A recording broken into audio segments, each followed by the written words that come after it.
എല്ലാ ദിവസവും അതിരാവിലെ ദൈവത്തിൻ്റെ തിരുവചനം ഭാഗ്യവചനധാരയായി നിങ്ങളിലേക്ക് ഒഴുകിയിറങ്ങുന്നു. ഭാഗ്യവചനധാര എന്ന ഈ ചാനൽ സബ്സ്ക്രൈബ് ചെയ്യാത്തവർ ഇന്ന് തന്നെ സബ്സ്ക്രൈബ് ചെയ്യുക.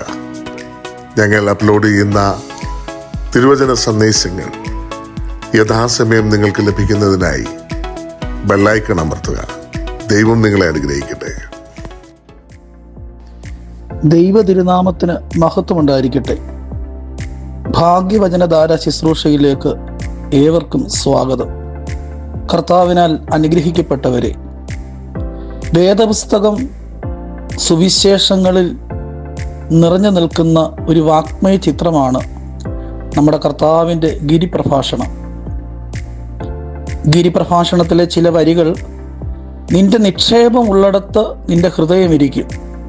രണ്ട് യജമാന്മാരെ സേവിക്കുവാൻ ആർക്കും കഴിയുകയില്ല.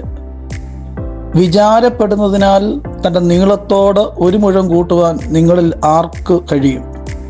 മുമ്പേ അവൻ്റെ രാജ്യവും നീതിയും അന്വേഷിപ്പിൻ. നമ്മുടെ വിചാരങ്ങൾ എന്തെങ്കിലുമൊക്കെ കുടുങ്ങിക്കിടക്കുമെന്നാണ് തമ്പുരാൻ വെളിപ്പെടുത്തുന്നത്. ഭൗതികതയിലും ആകുലതയിലും ആസക്തികളിലും നമ്മുടെ വിചാരങ്ങൾ മലിനപ്പെട്ടിരിക്കുകയാണ്. പുഴുവും തുരുമ്പും കെടുക്കുകയും കള്ളന്മാർ തുറന്ന് മോഷ്ടിക്കുകയും ചെയ്യുന്ന ഒരിടത്തിലാണ് നമ്മുടെ നിക്ഷേപങ്ങൾ അത്രയും. ഒരുവൻ സകലവും നേടിയാലും തൻ്റെ ജീവനെ നഷ്ടപ്പെടുത്തിയാൽ എന്തു പ്രയോജനമെന്ന ചോദ്യം സൗകര്യപൂർവ്വം നാം വിസ്മരിക്കുന്നു. തന്നെ തന്നെ പരിത്യജിക്കുക എന്ന കുരിശിൻ്റെ വഴിയിൽ നിറയെ കാട് കയറി കിടക്കുകയാണ്. ദൈവരാജ്യത്തെ അന്വേഷിക്കുന്ന ചിന്തകൾ ഉണ്ടാകുവാനാണ് തമ്പുരാൻ കർത്താവ് നമ്മെ പ്രബോധിപ്പിക്കുന്നത്. തൻ്റെ ഇഷ്ടങ്ങളെ മാറ്റിവെക്കുന്ന ഹൃദയമുണ്ടാവണമെന്ന് പറയുന്നു. ദൈവത്തിൻ്റെ ഇഷ്ടം നടപ്പിലാക്കുന്നതിന് ആഗ്രഹിക്കുന്ന ഹൃദയത്തെക്കുറിച്ച് തന്നെയാണ് ഇവിടെ യേശു തമ്പുരാൻ കൽപ്പിക്കുന്നത്. നിന്റെ രാജ്യം വരയണമേ, നിന്റെ തിരുവിഷ്ടം സ്വർഗത്തിലേതുപോലെ ഭൂമിയിലും ആകണമേ എന്നാണ് പ്രാർത്ഥിക്കുവാൻ നമ്മെ ഓർമ്മപ്പെടുത്തുന്നത്. ദൈവേഷ്ടം നടപ്പിലാക്കുന്ന സ്ഥലമാണ് സ്വർഗം. എൻ്റെ ഹൃദയവിചാരങ്ങൾ ദൈവേഷ്ടം അന്വേഷിക്കുന്ന നിമിഷങ്ങളിൽ ഉള്ളിൽ ദൈവരാജ്യം നിറയുന്നുണ്ടാവും.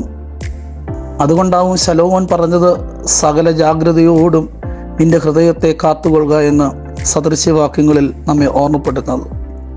അല്ലെങ്കിലും ചക്രം കറങ്ങാനുള്ളതാണല്ലോ, അതിൽ മാത്രം പിടിച്ചുകൊണ്ടിരുന്നാൽ അത് നമ്മെ കറക്കിക്കളയും. തത്വചിന്തകനായ ഫോർഡ് ഒരു കഥ പറയുന്നുണ്ട്.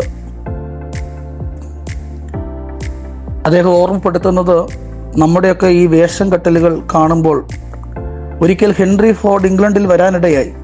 എൻക്വയറിയിൽ ചെന്ന് നഗരത്തിലെ ഏറ്റവും ചെലവ് കുറഞ്ഞ ഹോട്ടലിനെ കുറിച്ച് അദ്ദേഹം ആരാഞ്ഞു. പ്രശസ്തനായ ഫോർഡിനെ തിരിച്ചറിഞ്ഞ ആപ്പീസ് ക്ലാർക്ക് അദ്ദേഹത്തെ ആശ്ചര്യത്തോടെ നോക്കി.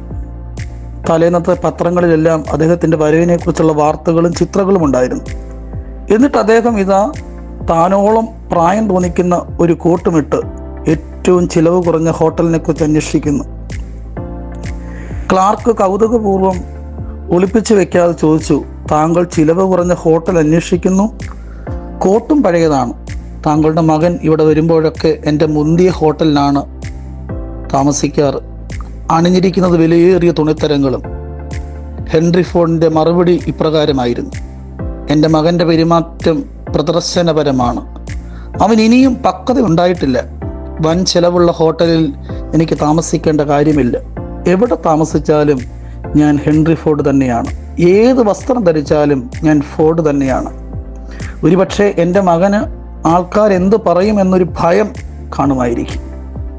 ഈ ഒരു സ്വത്വബോധം ഇല്ലായ്മയാണ് പലതും കൂട്ടിവെക്കുവാൻ നമ്മെ പ്രേരിപ്പിക്കുന്നത്. ദൈവത്തിൻ്റെ ഇമേജ് എന്നിലുണ്ടെന്ന സത്യം മറയ്ക്കുമ്പോഴാണ് ലോകത്തിൻ്റെ നുണകൾ ചേർത്ത് ഇമേജ് ഞാൻ ഉണ്ടാക്കുന്നത്. പ്രിയമുള്ളവരെ, നമ്മുടെ ആത്മീയതയുടെ പ്രതിച്ഛായകളെ തകർക്കുവാൻ പോന്ന ഒരു പെരുംചുറ്റിക തന്നെയാണ് എടുത്തിരിക്കണം ഈ ആത്മീയ ജീവിതത്തിൽ. നമുക്ക് വെറുതെ നക്ഷത്രങ്ങൾ എണ്ണാനെങ്കിലും ആകാശത്തിലേക്ക് തലയൊന്ന് ഉയർത്തിപ്പിടിക്കാം. വെറുതെ ഭൂമിയിലെ വിചാരങ്ങളിൽ തട്ടി വീഴാതിരിക്കാൻ. നമ്മൾ പാടുന്നുണ്ടല്ലോ, മൃതികര വിഷമാം പൊൻവെള്ളി ധനമയ്യോ നേടരുതേ നീ, നിത്യജീവൻ പ്രാപിപ്പാൻ സത്യോപദേശം തേടുക നീ. ഈ വചനങ്ങൾ നമ്മെ ആത്മീയ പ്രബുദ്ധരാകട്ടെ. ആമേൻ.